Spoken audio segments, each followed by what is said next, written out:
দেখানোর দিন শেষ। ও চিনেও না।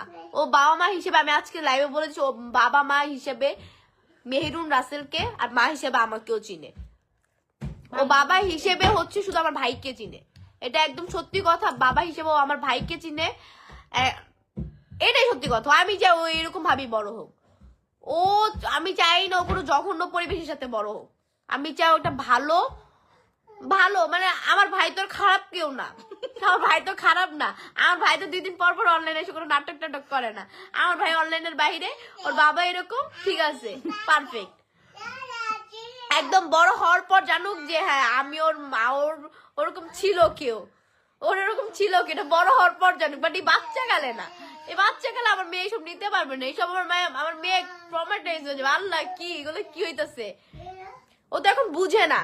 ওরে যেভাবে গালিগালাজ করছে, আর একটা ভালো মানুষ, একটা বাচ্চাকে অন্তত পক্ষে ভাই আমরা যেমনই হই, প্রত্যেকটা মানুষের জাজ করতেই পারি, এটা সবার একান্ত ব্যক্তিগত ব্যাপার। একটা বাচ্চা মানুষকে নিয়ে কেউ কখনো জাজ করতে পারে না।